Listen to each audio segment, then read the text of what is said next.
aqui registrado em João capítulo 8, em verdade João capítulo 9. Isso foi uma reflexão que nós começamos semana passada e nós vamos terminar hoje. O tema que a gente tem pensado nesses dias, desde semana passada para hoje, o desafio de andar na nova condição de Deus.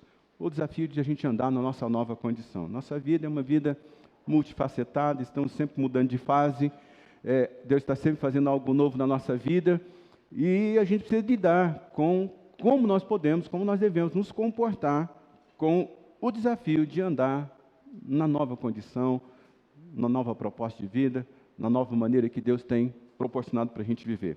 E esse texto de João, capítulo 9, é inspirador, porque daqui a gente consegue tirar princípios que são princípios assim, vívidos, aplicáveis nos nossos dias.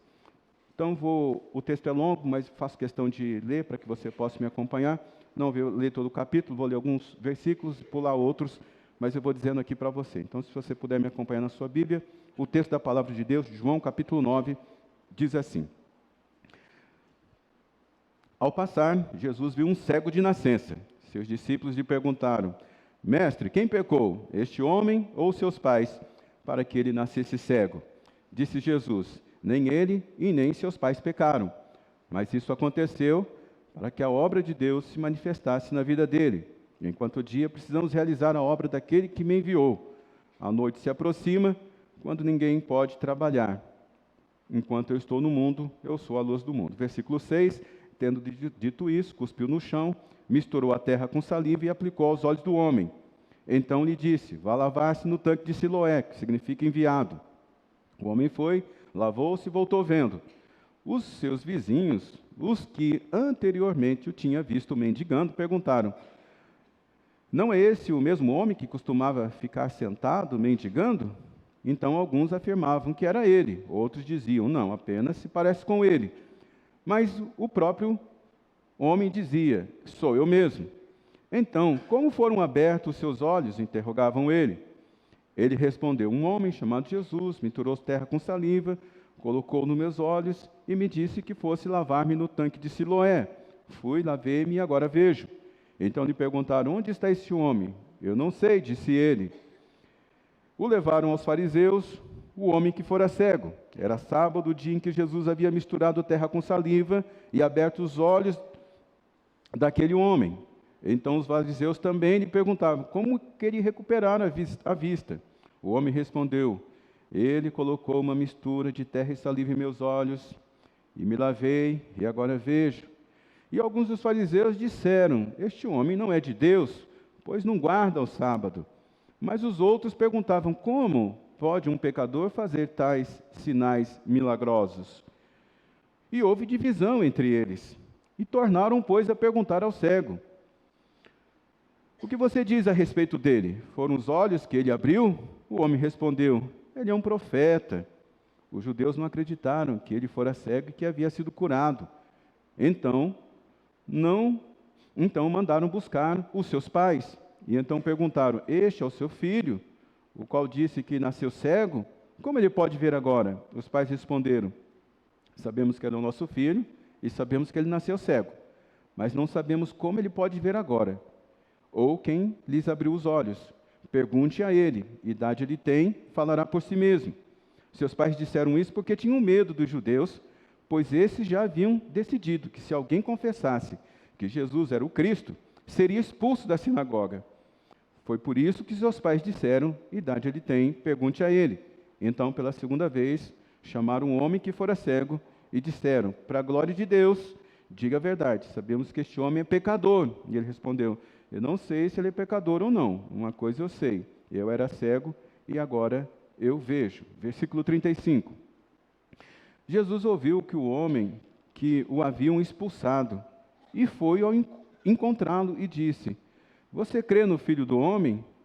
Perguntou o homem: Quem é ele, Senhor, para que eu nele creia? Jesus disse: Você já o tem visto, é aquele que está falando com você. Então o homem disse: Senhor, eu creio, e o adorou. Até aqui. Deus abençoe a sua palavra na nossa noite. Nós queremos ser edificados com a sabedoria do céu, nós queremos enxergar nesse texto coisas que são aplicáveis no nosso dia a dia e que sejam uma resposta para as nossas angústias e que nos ajude, Deus, a caminhar com mais segurança na nova condição de vida que o Senhor tem nos dado, como nova criatura. Assim, nos colocamos na dependência do Espírito Santo de Deus, para receber do Senhor apenas aquilo que serve para a nossa edificação nessa noite. Assim oramos, em nome de Jesus. Amém. O desafio de andar nessa nossa condição, né? O desafio de andar numa nova condição, na nossa nova condição. Que condição é essa que estamos conversando? A condição diz respeito de quando você recebe algo de Deus. A nova condição diz respeito de quando você entende de Deus algo a respeito de você mesmo, porque muitos de nós ainda estamos tateando, buscando quem somos, por que somos, o que estamos fazendo neste mundo, qual é o nosso dom, o que a gente veio para fazer neste mundo. Então, quando Deus consegue colocar essa impressão no seu coração, você começa a andar numa nova condição. Quando você decide ter um novo comportamento, assim, antes eu me comportava assim quando eu era crente, mas agora eu estou aprendendo que eu preciso andar dessa forma. São esses pensamentos que eu tenho que ter, é esse comportamento que eu devo ter, é dessa forma que eu devo enxergar a vida. Quando você decide assumir uma postura, muitos de nós somos diariamente somos desafiados a ficarmos mais cheios de fé, mais corajosos, a andar de uma maneira diferente, ter uma postura nova. E quando a gente decide assumir uma nova postura, a gente tem os desafios de viver nessa nova condição de vida. Às vezes nós somos curados numa área, preciso ser sincero com vocês, às vezes as pessoas elas têm uma dificuldade na vida delas, às vezes ela é fofoqueira mesmo, não tem jeito, mas ela entende que ela precisa controlar a sua língua, então ela passa a ter um comportamento novo. E é difícil você sustentar um comportamento novo quando todo mundo está acostumado com o seu antigo comportamento. Por exemplo, quando uma área da sua vida é restaurada, sabe, quando Deus toca na sua vida, e uma área que você era debilitado, agora você passa a não ser mais debilitado, e agora então você passa a andar com esse novo ar, com essa nova atmosfera. Quando você recebe um sim de Deus, por exemplo, quando você recebe uma vocação, um sim para ser um pastor, um missionário, para ser um visionário, e as pessoas vão duvidar das coisas que Deus colocaram no seu coração. Eu me lembro de uma vez, eu estava compartilhando, eu e Neise, nós éramos muito novos, né? Eu chamo Neise pelo amor que eu tenho, é a pastora Neise, que todos vocês conhecem. Nós estávamos fazendo um planejamento de mudança muito grande na nossa vida, que isso ia nos colocar justamente sobre isso, andar numa nova condição. Qual era a condição? Nós íamos nos tornar seminaristas, e se fosse da vontade de Deus, depois de 4 anos de seminário, nós iríamos nos tornar pastor. Isso porque Deus tinha colocado um sonho no nosso coração de servir Deus, servir a igreja do Senhor, nós não sabíamos aonde. E então nós fomos compartilhar com alguns colegas, amigos nossos, pessoas mais maduras que a gente, pessoas que estavam na fé muito tempo com a gente. E eu falei assim, não, eu estou disposto a fazer a obra de Deus. E o meu amigo, ele acabou fazendo um trocadilho de obra com outro tipo de obra, você sabe qual eu estou falando. Então, às vezes, você recebe um sim de Deus e você vai compartilhar com alguém e alguém olha para você e fala assim, você está maluco? Você não vai viver isso nunca na sua vida. Então, nós temos esse desafio de andar na nova condição que Deus está nos dando. Essa nova condição é uma nova criatura, essa nova condição pode ser uma nova postura de vida, uma nova condição pode ser uma função no seu trabalho novo, uma condição nova pode ser um acesso que você consegue na sua profissão. O fato é que todos nós temos desafios de viver na nossa nova condição. E existem alguns princípios aqui que nós podemos tirar para poder encontrar lugar na nossa vida nesse texto e nos edificar, porque esse homem ele passou a andar na nova condição. Ele era conhecido como cego, e aqui então está o primeiro princípio, o primeiro desafio de a gente andar na nossa nova condição, é de se recusar a atender pela nossa dor, pela sua dor. Esse homem, ele era um cego de nascença, todo mundo chamava ele, não chamava ele pelo nome, a própria Bíblia não chama ele pelo nome. A Bíblia identifica o cego Bartimeu, mas não identifica esse homem com um nome, identifica esse homem pela sua deficiência, pela sua cegueira. Então dizia para ele, cego, ele atendia. Ô cego, vem cá, ele vinha. Ô cego, vai lá no tanque de Siloé, e ele foi. E E o pior não é isso, o pior não é quando as pessoas nos chamam pela nossa debilidade ou pela nossa dor. O pior é quando a gente passa a atender pela nossa dor, pela nossa debilidade, né? Porque enquanto os outros estão chamando, é uma atmosfera fora de nós. Quando a gente passa a atender pela nossa debilidade, então a gente já meio que criou um caminho neural, já criou um comportamento de viver na nossa dor. Então, o primeiro desafio da gente andar na nossa nova condição de vida é se recusar a atender pela sua dor. Nós falamos um pouco mais sobre isso semana passada. O segundo desafio de andar na nossa nova condição é aceitar o fato de que nem todo mundo vai te amar. Esse homem ele era cego, mas ele não era surdo. É muito diferente este milagre que Jesus fez dos outros. Outros milagres, as pessoas chamavam Jesus para realizar o milagre. Outro cego gritou pelo nome de Jesus em socorro dele. Mas esse cego não pediu a ajuda de Jesus, não gritou pelo socorro dele. Era o Jesus passando pelo caminho, junto com os seus discípulos pararam e começaram a conversar sobre a vida daquele homem. Começaram a conversar sobre a dor daquele homem. O texto aqui no versículo 2 e 3 vai dizer que eles começaram a perguntar: mestre, quem foi que pecou, esse homem ou seus pais, para que ele vivesse uma vida miserável como um cego de nascença?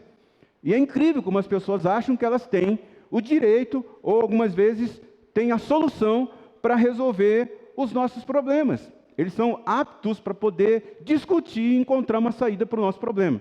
É tipo assim, um exemplo bem simples. O casal que não tem filho, vê o filho birrento de um amigo. O menino sobe no sofá, cospe a coisa nos outros, dá tapa na mãe, no pai, e o casal que não tem filho fica olhando para aquilo e fala assim: se fosse o meu filho... Ninguém nunca fez isso aqui, né? Graças a Deus. Parabéns, pai. Bem-vindo ao novo mundo. Bem-vindo na sua nova condição. E aí o camarada tem filho, a família, o casal que não tem filho, e aí, então eles passam a andar na nova condição e o filho sobe na cabeça dele. E é tipo assim, todo mundo tem a solução para o problema dos outros, mas não consegue enxergar a sua condição. E é essa bem a realidade, o desafio da gente andar na nossa nova condição. Aceitar o fato de que nem todo mundo vai amar você. E todo mundo vai respeitar, vão ficar conversando a respeito do seu problema. Eles não foram chamados para dar opinião, não são solucionadores das suas debilidades, mas eles se acham no direito de dar palpite na sua vida. Então, esse é o desafio de você andar na sua nova condição. Falei muitas outras coisas aqui, trouxe muitas outras instruções, mas a gente precisa avançar. E o terceiro, então, o desafio da gente andar na nossa nova condição é o fato da gente entender de que as pessoas, elas querem dar uma resposta para a nossa dor. Então, os discípulos estavam perguntando um para o outro ali: quem pecou? Foi ele ou foi seu pai? Como se pecado de pai passasse para filho. Se a cegueira, se o pecado do pai passasse, se o pecado dos nossos pais, do nosso pai, passasse para nós hoje, todos nós teríamos que estar usando o nosso celular em braille. Se os nossos pecados fossem transferidos para os nossos filhos, aqueles que ainda não são pais, imagina como seria o futuro. Então é isso, o fato de você querer andar na sua nova condição, você tem que entender que as pessoas vão querer dar resposta para a sua dor, vão querer achar justificativa por que você está enfrentando aquele problema, vão querer achar razões para o seu sofrimento. Quem pegou? Quem pecou? Foi o pai? Foi a mãe? Por que está acontecendo isso na vida dessa pessoa? Por que ele está passando por isso? Então é impressionante como as pessoas elas querem dar uma resposta para a nossa dor. Aprenda isso, gente. Quando você estiver diante de uma pessoa que está enfrentando uma dor, a nossa dor não recebe uma resposta humana.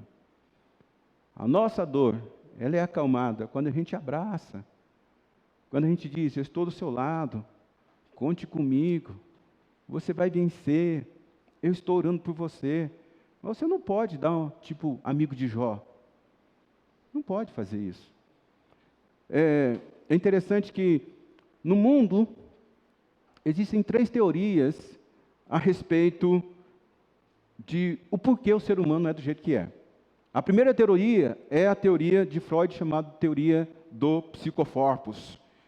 Essa teoria diz que se uma pessoa ela nasce num ambiente confortável, protegendo as suas emoções, assim, onde os pais são presentes, onde as mães são maravilhosas, onde ele é cercado de atenção contínua, onde ele é nutrido emocionalmente, constantemente, do tipo, o filho caiu, você vai lá, pega no colo, olha para o joelhinho dele, sopra, não foi nada, filho, vai passar.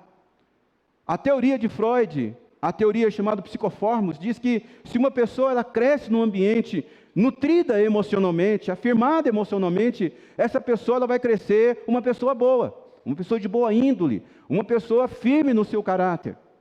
Tem também a teoria sociológica de Karl Marx, que diz que se o ser humano ele cresce num ambiente que é favorável para ele, do tipo onde ele tem saneamento básico, onde ele tem uma escola acessível, de boa qualidade de estudo, onde ele tem assistência médica de alta qualidade, essa pessoa vai crescer um ser humano equilibrado, um ser humano bom.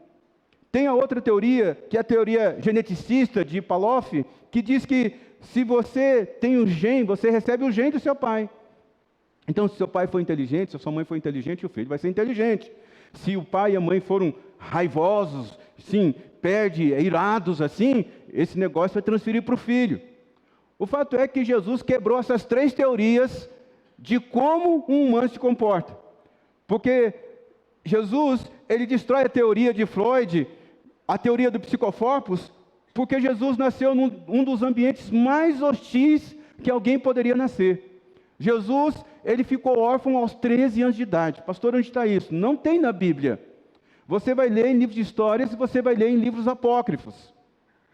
É nesse lugar que você vai encontrar o entendimento de que, com 13 anos de idade, Jesus se tornou arrimo de família. Não era só isso. Jesus tinha problema com seus irmãos, como todo irmão tem problema com o irmão. Judas, por exemplo, falou assim: Jesus, você quer se aparecer desse jeito? Para de fazer milagres aqui e vai fazer lá em Jerusalém. Lá você vai ser reconhecido como um grande curandeiro de verdade. Os irmãos de Jesus, eles duvidaram de Jesus, eles não acreditaram que Jesus era o Filho de Deus. Você tem a epístola de Judas aqui, Judas foi irmão de Jesus, você vai ver a transformação, a nova condição que esse homem passou a viver, mas no começo eles não concordavam com Jesus. Mas Jesus, ele quebrou essa teoria. E ele se tornou um homem decente, um homem que conseguia lidar com as suas emoções, um homem maduro. Jesus quebrou a teoria sociológica de Karl Marx. Se você pesquisar, você vai ver que Jesus, ele viveu num lugar sem infraestrutura. A cidade que Jesus nasceu não tinha saneamento básico, água, esgoto. Ele não era assistido pelo Estado. Pelo contrário, o governo romano oprimia aquele povo. Ele não tinha segurança pública, quem defendia os seus direitos. Os direitos daquele povo naquela época eram atropelados pelo governo romano. Mas Jesus, ele se tornou um homem cheio de vigor, um homem decente, um homem com valores do céu, um homem com comportamentos poderosos. Quando Jesus falava, você vê o texto que diz que as pessoas paravam para ouvir Jesus, porque da sua boca tinha muita sabedoria. Você entende? Jesus também quebra essa teoria geneticista de Pavlov. Não dá tempo, mas se você pegar a genealogia de Jesus, quanta gente ruim tem nessa genealogia? Você tem assassinos, você tem gente que prostituiu, você tem um sogro que possuiu a nora. Eu não vou falar, porque senão você vai perder a fé em Jesus. Mas se Jesus fosse replicar o DNA dele, né, que ele recebeu dos seus antepassados, ele não seria a pessoa que foi. Se você olhar para a história de Jesus, ele estava no lugar errado, teve crescimento errado e veio de uma genealogia errada, mas ele assumiu a responsabilidade de viver de forma diferente. Você tem que parar de reclamar. Sabe? Quem pecou? Está na hora de você deixar as desculpas de lado, amigo. Você não é o que você está querendo ser, porque você não tomou a decisão ainda de viver numa nova condição. O quarto desafio é recusar o espírito de acusação. A pergunta que fizeram diante do cego ali, quem pecou? Isso aqui é uma pergunta de acusação. Quem pecou? A palavra Satanás significa acusador. É alguém que busca continuadamente acusar você. E a acusação sobre nós gera culpa. A acusação, a culpa, uma vez instalada no nosso coração, imprime vergonha. Uma vez que a culpa ela está instalada na nossa vida, isso nos dá um sentimento de inadequação. Por que Adão fugiu de Deus? Por que que nos momentos mais difíceis da nossa vida, ao invés de a gente buscar Deus, a gente se esconde de Deus? A gente se esconde por causa do sentimento de culpa que a gente tem, que nos leva ao sentimento de inadequação, de achar que Deus não vai nos ouvir, de achar que aquilo que a gente está passando é mão de Deus pesando sobre nós, de maneira que também a gente se esconde, a gente se afasta, a gente quer se sentir longe de Deus, porque a gente acha que não é merecedor do cuidado, que não é merecedor de uma resposta, ou assim, de uma resposta de oração. Quem pecou? É uma pergunta extremamente acusatória. E é isso que o pecado faz com a gente. Está toda hora produzindo na nossa vida acusação. E a gente fica dizendo, nossa, que pecado feio eu cometi.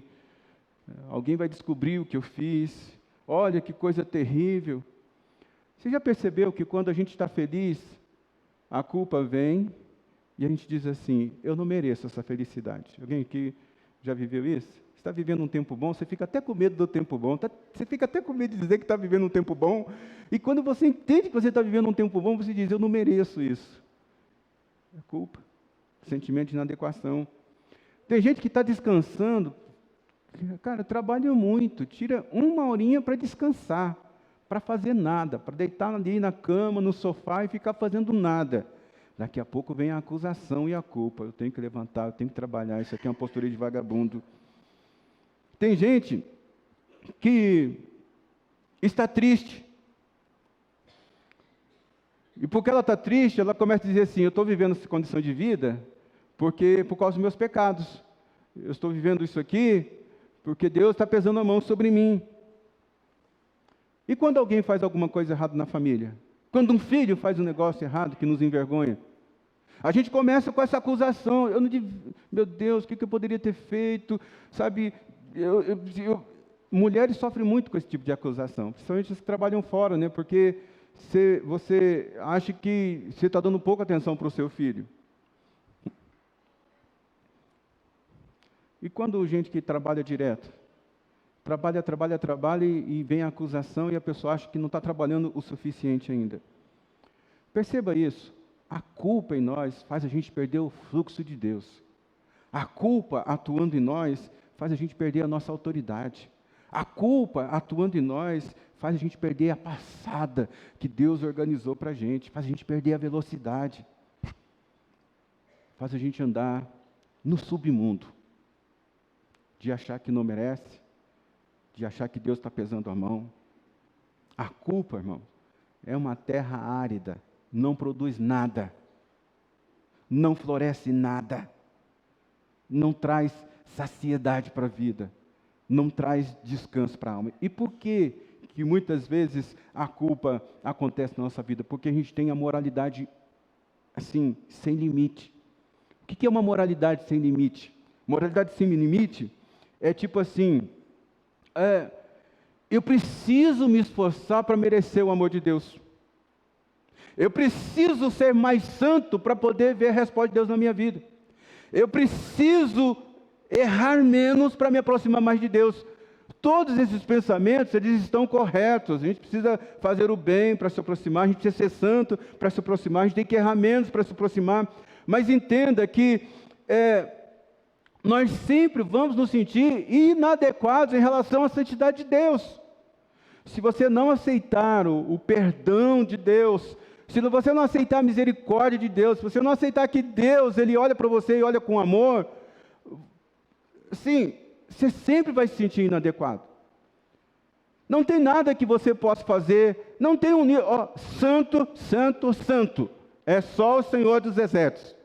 A gente é um pouquinho santo.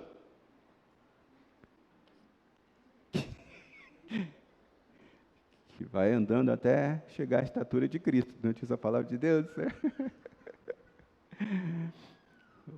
Olha, o que um assassino, perseguidor de cristão, matador de cristão, disse em 1 Coríntios capítulo 4, versículo 4.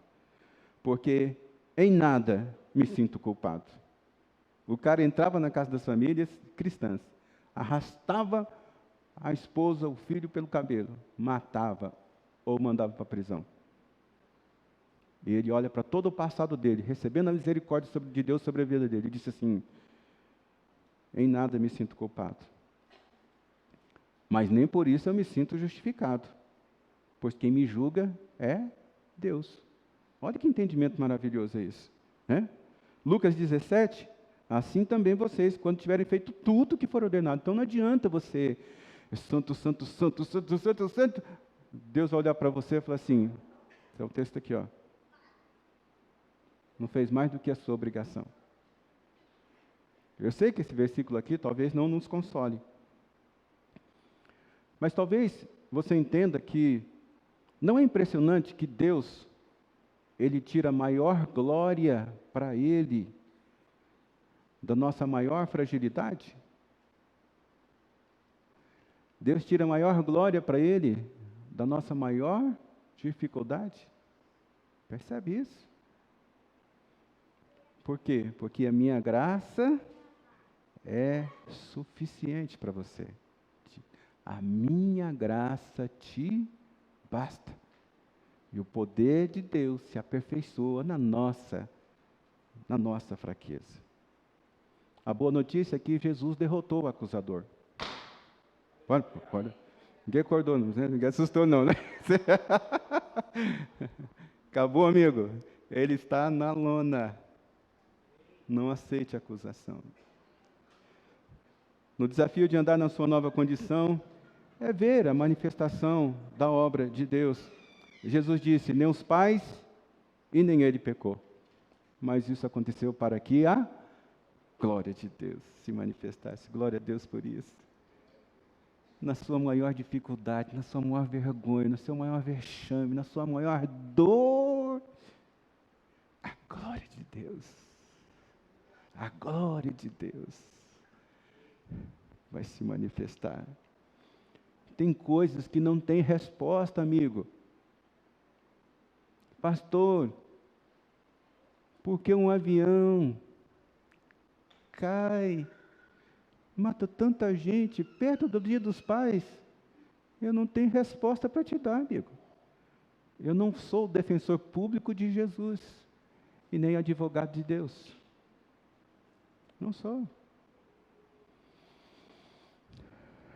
Nem seu pai e nem você pecou. É apenas para manifestação da glória de Deus. Pastor, eu quebrei. Por que eu estou quebrado? Pastor, eu estou passando a pior fase da minha vida. Por que eu fiz tanta coisa? Pastor, por que eu cheguei a esse ponto? Eu fiz tudo certo na minha vida. Pastor, por que o meu casamento não deu certo? Amigos, a gente está vivendo dias difíceis. Não são poucas pessoas que eu atendo que eu fico com o coração na mão e eu não tenho resposta para dar. Por quê?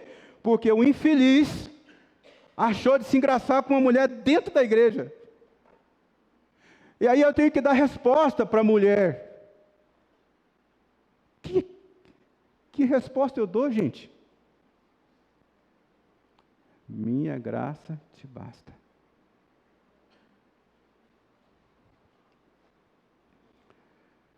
Chega, irmãos.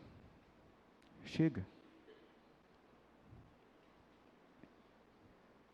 Falta pouco para Deus mudar a sua história. Falta pouco para Deus, assim, transformar, para Deus te abençoar completamente como você tem sonhado. Pare de ficar batalhando na sua alma, brigando com Deus, resistindo. Cancele esses pensamentos que às vezes nos pensamentos a gente se torna inimigo de Deus, porque a gente pensa tanta coisa ruim acerca de Deus que isso vai... Então, acalme o seu coração. Nas suas orações, não diga para Deus, Deus, eu quero uma explicação, diz Deus, eu quero uma transformação. Fala para Deus, Deus, eu não quero entender o que está acontecendo, eu quero romper logo essa fase. É isso que eu quero, Deus. Deus é glorificado nas nossas imperfeições. Deus é glorificado nas nossas dores. Sexto, desafio de andar na nova condição. Da maneira que você menos espera, vem a solução. Tendo dito isso, cuspiu no chão, misturou terra com saliva e aplicou aos olhos do homem. Como Jesus é inovador de métodos, né?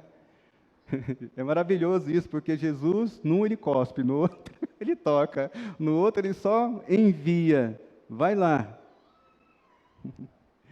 Você imagina se Jesus... Assim, tem gente que está tão satisfeita, tem gente que está tão cheio de achismo, que ela tem que ter a pessoa certa para orar por ela. Ela tem que ter a pessoa certa para ouvir Deus falar com ela. Ela diz que ela está necessitada, mas ela escolhe quem orar por ela, ela escolhe de quem ela vai ouvir a palavra de Deus. Imagina se fosse hoje que Jesus fosse fazer esse milagre. Credo, Senhor, que meleca.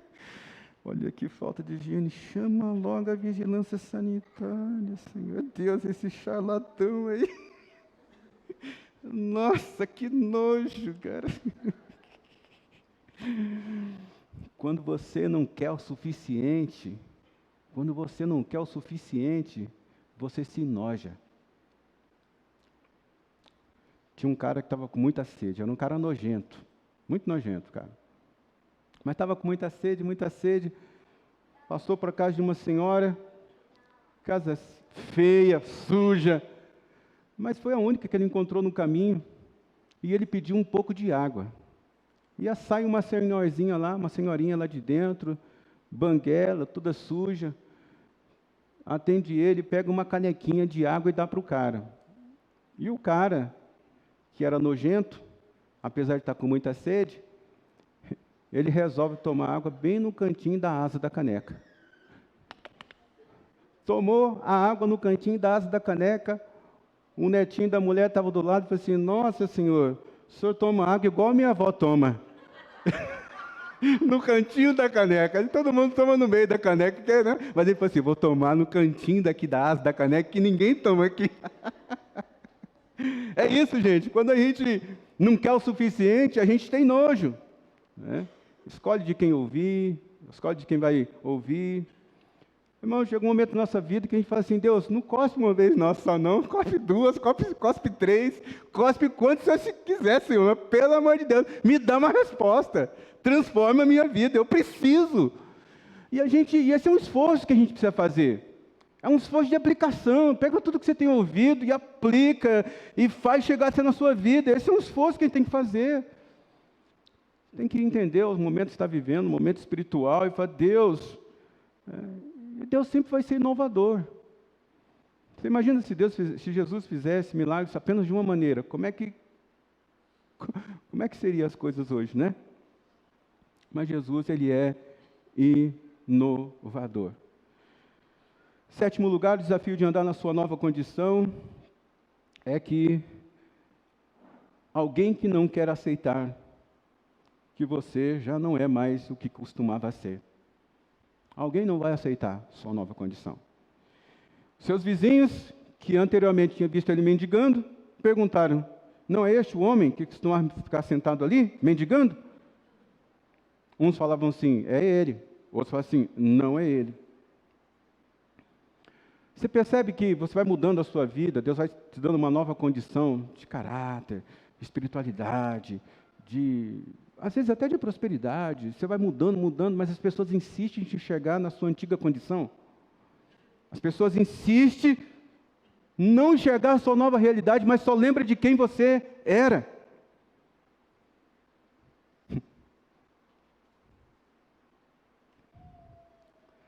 É a partir desse momento que o cego vai experimentar como é difícil andar na nova condição de vida que Deus dá para a gente. Olha no texto, não deu tempo de ler tudo, mas você vai ver. Porque ele começa a ser inquirido por tanta gente. Os vizinhos não acreditam. Os pais sabem que ele nasceu, mas eles ficaram com medo de dizer. Os religiosos da época não acreditaram. Amigo, não adianta você bater no peito e falar assim: eu mudei, eu sou um novo homem, eu sou uma nova mulher. Por que ela não acredita nisso? Por que ele não acredita nisso? Porque as pessoas sempre vão te enxergar, fazer questão de te enxergar pela sua antiga condição, e não pela sua nova condição. E perceba que você, na sua nova condição, você não tem um sistema de suporte para a sua nova condição. Não existe isso.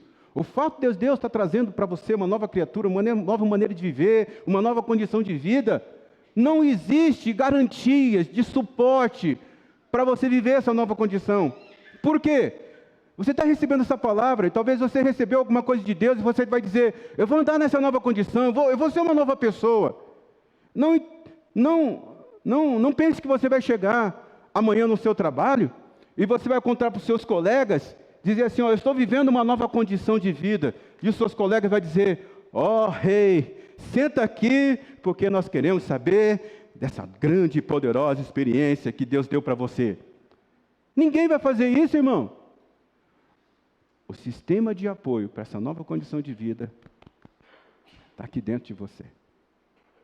É você confiar em Deus, é você acreditar nas mudanças que Deus tem fazendo na sua vida, é isso. Porque senão as pessoas vão continuar te enxergando como um adúltero, como um pecador, como um bêbado, como um fofoqueiro, como um devedor, como um preguiçoso, como... A lista é grande. Parece que é fácil você viver na sua nova condição? Parece fácil? Você tem que criar condições aqui dentro. Você pensa que é fácil? Seus amigos da balada ligam para você e falam assim, vamos sair hoje? Você diz, não, estou vivendo numa nova condição, sou nova criatura. O que seus amigos vão falar?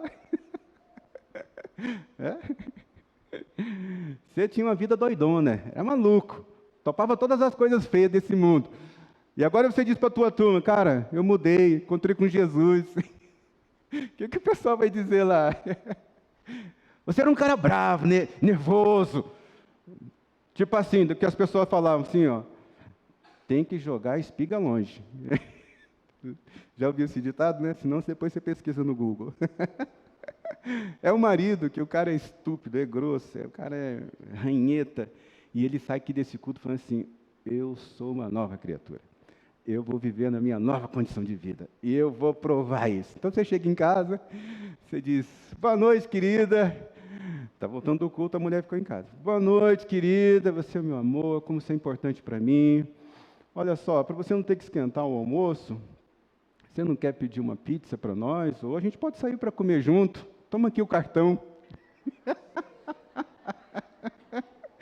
Aí a mulher vai olhar para você e fala assim, você foi na igreja? Ou você passou em algum lugar? Você fez alguma coisa errada? O que você aprontou? Amigo, é difícil você viver na sua nova condição. Você tem que ter uma estrutura aqui dentro. E ninguém vai te dar apoio para a sua nova condição de vida. Mas eu vim aqui nessa noite dizer para você que em algum momento da sua vida, eles vão enxergar em você aquilo que Deus já viu. Aquilo que Deus já viu. 8º lugar, estou terminando, gente. O desafio de andar na nova condição de vida, você terá que insistir na sua nova condição de vida. Veja aqui que o homem, ele foi interrogado por várias pessoas. Então, primeiro, a gente vê a história do milagre. Qual foi a história do milagre? Jesus o vê, cospe, mistura com barro, coloca nos olhos, manda ali lavar no tanque de Siloé. Imagina você mandar um cego para o tanque. Mas ele chegou. Você não vai errar o caminho, amigo. Você, pastor, eu não entendi direito o que Deus falou nessa noite. Se é cego, eu estou te falando para você tomar banho no tanque de Siloé. Vai dar certo. Mas depois o pessoal ficou confrontando ele, quem foi, e ele parou de falar todo completo. Ele falou assim, um homem fez assim, e eu agora vejo. Quando nós ouvimos um testemunho, quando nós contamos o testemunho, nós contamos só a parte boa do testemunho. Esses dias eu estava vendo uma mulher, ela subiu no altar e falou assim, olha, eu fiquei separado do meu marido por 3 anos. Estávamos brigando, 3 anos brigando. No dia que nós fomos assinar o divórcio, porque a gente chegou num acordo de partilha de bens, Deus falou comigo, não separa dele. E eu fui para assinar aquele documento nessa condição, não separa dele. E quando chegou lá, o cara não quis separar de mim. Nós estamos juntos, nós estamos reconstruindo a nossa vida, estamos vivendo um dos melhores tempos da nossa vida. Então eu estou aqui para dizer hoje para você, dizia a mulher, que eu fiquei separado por 3 anos. O dia que eu fui assinar o meu divórcio, nós juntamos de novo e estamos vivendo momentos maravilhosos. Mas ela não conta o que aconteceu nesse intervalo, porque todo milagre ele é sujo. Sujo no sentido de que tem as coisas difíceis. Quantas vezes essa mulher chorou? Quantas vezes essa mulher ficou sem dormir? Quantas vezes esse cara pensou em tirar a sua própria vida porque estava perdendo a família? Imagina isso. A gente só conta o começo e o final, a gente não conta o meio, porque o meio é difícil, é doloroso, é angustioso. Tem dia que você levanta bem, você diz, vai dar tudo certo. Mas tem outro dia que você levanta e diz assim, eu vou morrer. Tem dia que você levanta e diz, eu estou com Deus. No outro dia você levanta e diz assim, cadê o Senhor nessa história toda? A vida é isso.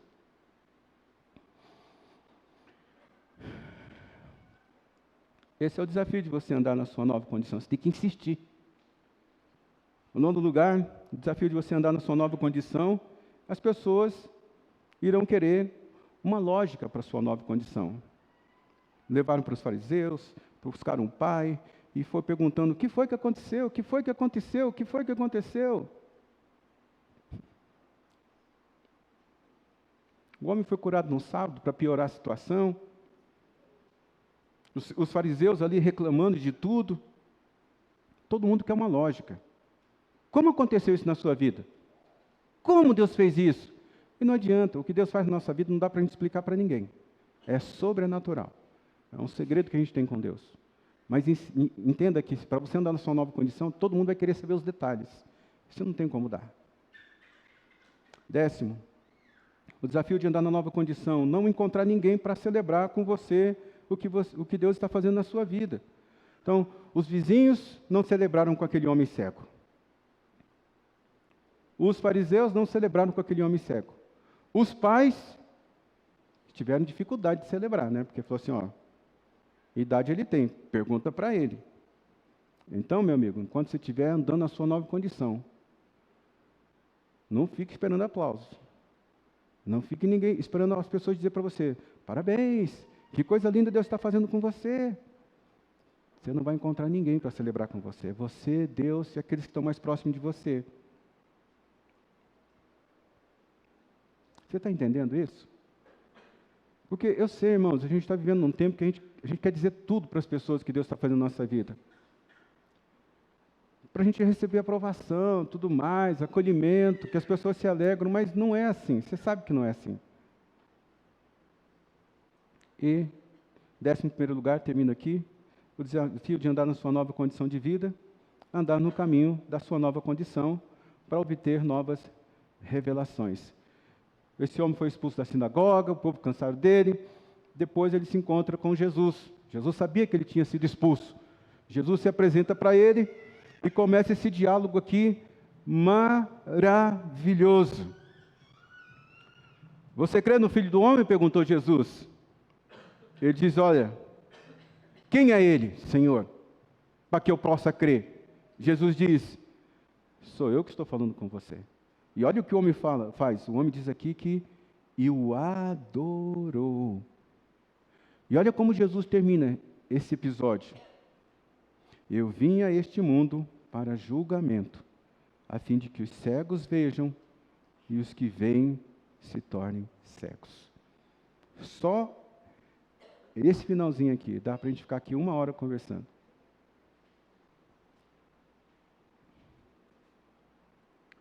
Se você andar na nova condição, Deus vai te dar mais revelação. Deus vai aumentar a graça dele sobre a sua vida, o poder dele sobre a sua vida. Ande na sua nova condição, insista de andar na sua nova condição. E Deus vai te dar mais. Porque para este homem, Jesus, em poucos lugares Jesus diz isso. Você lê, poucos lugares Jesus se revela como o Senhor. Para esse homem, Jesus se revelou como o Senhor. Olha que revelação poderosa. Andar na sua nova condição vai levar você a receber mais revelação da parte de Deus. Faz sentido para a nossa vida esses princípios? Faz sentido para a sua vida? Então vamos nos colocar de pé, vamos orar e encerrar nosso culto nessa noite.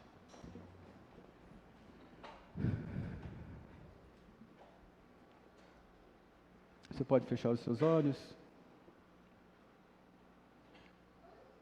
ande na sua nova condição de vida. Ande na nova condição que Deus está te dando. A promessa, ela é mais forte. A bênção é mais forte. Mesmo que você não tenha ninguém para dividir as transformações que Deus está fazendo na sua vida, os milagres poderosos que Deus tem feito na sua vida, você tem o Espírito Santo de Deus para testificar no seu coração a boa palavra de Deus a respeito de você, da sua nova condição. E sabe, Deus vai te testar com gente que não crê na sua nova condição. Para poder ver se você está vendo o autor, o realizador da grande obra que Deus está fazendo na sua vida. Não tem problema se alguém se levantar contra você. Você sabe que isso é fruto da sua nova condição. Não tem problema se ninguém admirar, porque você sabe que você está vivendo uma nova condição. Não tem problema se alguém duvidar, porque você sabe que você está vivendo em uma nova condição. Não tem problema se alguém não aceitar, porque você está vivendo uma nova condição. Pai, obrigado por sua boa palavra nessa noite. Que ela seja um remédio, Deus, para a gente. Que ela encontre a nossa alma, nosso espírito, Deus, e nos sacie nessa noite, Deus. Assim, que seja algo assim que só o Senhor realmente pode fazer, mais ninguém. Que seja algo poderoso, Senhor. Nós fazemos essa oração no nome poderoso de Jesus. Que Deus te dê uma semana abençoada. Que Deus te dê uma semana de novidades. Que Deus esteja com você durante todos os dias dessa nova semana. Em nome de Jesus.